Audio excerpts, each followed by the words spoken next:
imagine if you were an alien who, was visiting the Earth for the first time from some other galaxy.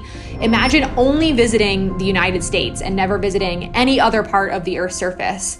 That's essentially what we've done with the Apollo missions, really been able to do wonderful and groundbreaking science with the samples, collected during the Apollo missions. But again, we visited only a very small part of the lunar surface. The way that I think about it is it's the equivalent of, landing on Earth and getting rocks from Kansas. It would give us insight into one particular location on the Earth, but not at all the diversity of what we see on the Earth, what we know is present on the Earth. So the ability to go to a different site, a different location, get different samples will just enrich what we have already learned from our Apollo samples. There's a lot left to be learned about the moon, and it starts with the South Pole.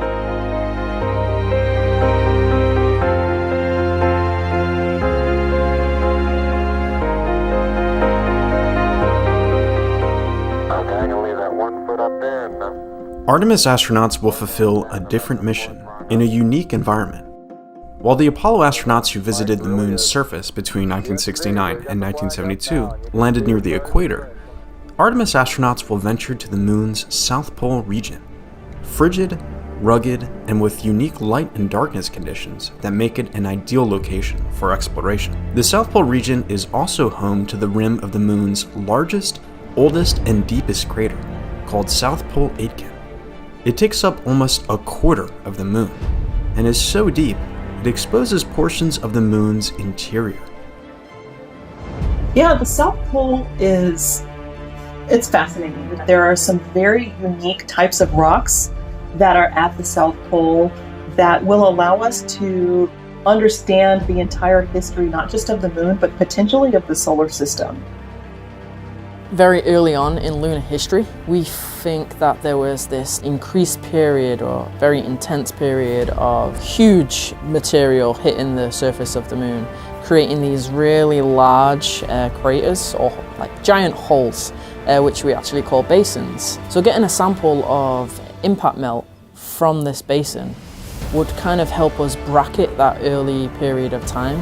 The moon's South Pole region has resources that are vital for long-term exploration. Because the moon is barely tilted relative to the sun hovers over the horizon at the South Pole. Imagine a flashlight turned on, laying on a table. That's how the sun illuminates the South Pole. Light at the South Pole strikes at such a low angle, it brushes only areas of higher elevation, such as crater rims. These locations have sunlight for extended periods of time to harness for power. At the same time, the bottoms of some deep craters are shrouded in constant darkness. Scientists have measured the coldest temperatures in the solar system inside these craters, which have become known as perfect environments for preserving water for eons.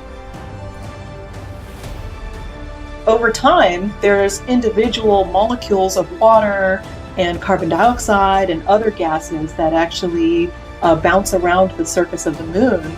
And when they get to one of these cold spots, they actually get stuck. So we call those places cold traps. And if you do that for millions and even billions of years, you can actually build up a pretty significant deposit of water and other ices. From an exploration perspective, if we can understand just how much water there is and where it is and how to get it out of the regolith of the moon, we can turn it into really important things like drinking water for astronauts and even rocket fuel to take them back home. So really understanding these resources and how to use them is one of the objectives of the Artemis program, and it's what makes the South Pole of the moon so exciting. We know the moon in incredible detail, thanks in large part to NASA's Lunar Reconnaissance Orbiter, or LRO. LRO has been circling the moon since 2009. It's the longest-lived spacecraft there.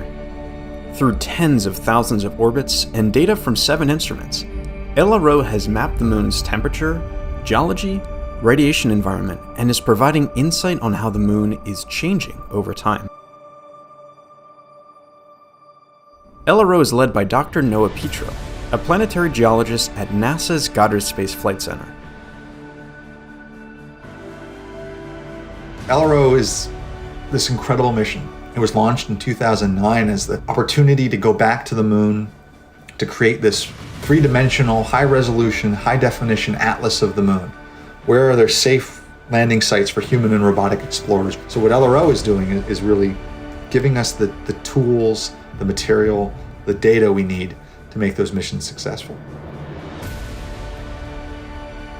For many years, LRO's elliptical orbit was closest to the moon during the spacecraft's pass over the South Pole. So scientists have more information about the South Pole region than any other region of the moon. We know that we can do more and build upon the legacy of Apollo, but to do that we needed a higher resolution data set. We wanted to know where the hazards were. We wanted to know where the geologic features were that we want to go explore, and so LRO has created that database. Incidentally, the LRO data volume is now over 1.3 petabytes. It's the largest volume of data that NASA has ever collected from any planetary body. It's remarkable.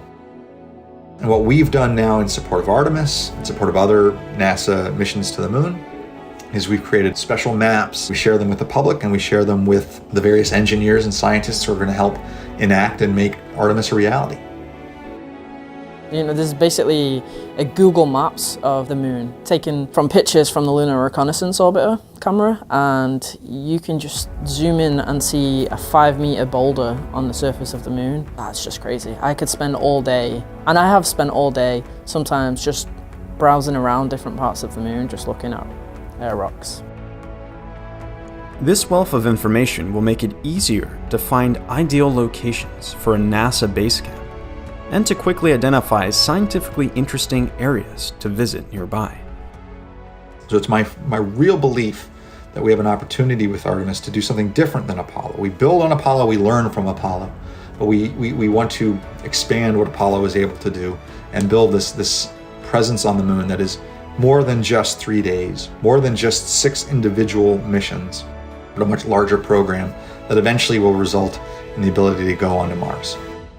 Mars is quite a bit longer away from our own planet than, of course, the moon is. It takes several months in some cases to get to Mars, and it's therefore going to be really critical when we have astronauts walking around on the surface of Mars to be able to stay there for longer periods of time. You've just spent 6 or so months to get there. You want to really be able to explore the surface around you, and having the ability to live off the land and know how to conduct exploration for longer periods of time is going to be critical for Martian exploration, and lessons learned for that sustainable type of exploration start right here at the moon. So there's still so much for us to learn from going back to the moon from a scientific perspective that it's a no-brainer in my head. So with Mars in the horizon as our kind of end goal, this is an important step for us to take. And then also just kind of from a human aspect, we all have this kind of intrinsic desire to explore. I think it's in all of us and certainly in us as a society. And so I think setting our sights on something and accomplishing this goal together is really important just for international relations, for just coming together as a humankind, the human spirit. I think that's a piece of what we're doing that we can't ignore as well. I have 3 kids, aged 10, 6, and 2. I talk about space often with them. The great thing that my parents did for me was let me find my path. I also look at my daughter and I think, okay, Amelia, she keeps saying she wants to be a firefighter, a construction worker, and an astronaut. And I said, well, Amelia, you can do all 3 and be an astronaut. Well, when you're an astronaut, you got to learn how to fight a fire in space. You got to learn how to build stuff. So you got to do all those things. What they'll become, I'm so excited to find out. But I have no idea what they're gonna end up gravitating towards. So why is the moon my favorite body to study? I think growing up, you could always see it in the sky. You could see some beautiful stars and maybe Mars or Jupiter as like small little dots, but the moon is just there in all its glory. It's like our nearest and dearest neighbor, and you can even with the naked eye, you could start picking out features on the moon. I think that was really cool. This is thousands of miles away, and you can still kind of be a geologist from the ground if you want to. And I think that's really cool. And that's why I always wanted to study the moon. Just seeing people walk on the moon, on this foreign planetary body, looking at images like the one behind me here, I think that always blows my mind. I will say with my 2-year-old, what I have noticed recently, and this is wonderful, is that when he sees the moon, we're out for a walk, we're driving around, or outside a window, we'll go, moon, moon. And just the fact that he can look up and see, oh, moon, moon, that makes me so happy.